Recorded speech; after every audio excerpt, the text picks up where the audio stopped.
문재인 대통령이 이처럼 취임 직후에 미중 정상들과 잇따라 전화 통화를 하면서 그동안 문제가 됐던 우리 외교 난맥상이 해소될 수 있는 계기가 마련됐다는 평가가 나옵니다.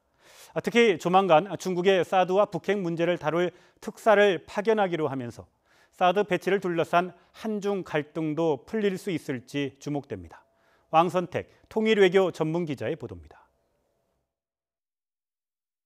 문재인 대통령이 도널드 트럼프 미국 대통령과 한미동맹의 중요성을 확인한 것은 미국의 일방적 군사행동 가능성에 대한 불안감을 줄이는 계기가 됐다는 평가입니다. 북핵 문제와 관련해 긴밀한 협력을 강조한 것도 이른바 코리아 패싱, 즉 한국 소외론을 불식하는 효과를 기대할 수 있습니다. 또 시진핑 중국 주석과 북핵 문제에 대한 대화와 제재를 병행하는 방안을 거론한 것은 중국과의 협력 가능성을 가시화한 것으로 분석됩니다. 특히 트럼프 대통령이 주장하는 최대의 압박과 관여라는 대북 정책 기조와 근본적으로 다르지 않다는 점에서 한국과 미국, 중국이 공유하는 공통 분모로 주목을 받을 전망입니다.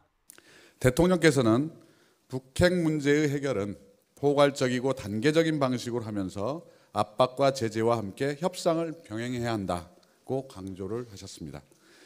다만 지난달 정상회담 이후 한 달 넘게 긴밀한 협력을 해온 미국과 중국의 의중을 파악하는 것이 무엇보다 중요합니다. 또 다른 관건은 두 나라가 사드 문제에 대해 완전히 다른 셈법을 갖고 있다는 것입니다. 그런 만큼 시진핑 주석과의 전화통화에서 사드와 북핵 문제를 다룰 특사를 서둘러 보내기로 한 것도 이와 무관치 않아 보입니다. 이른바 코리아 패싱을 극복하고 주도적으로 문제를 해결하기 위해서는 외교적 보폭을 넓히는 것과 함께 정확한 로드맵 작성이 병행돼야 할 것으로 보입니다. YTN 왕선택입니다.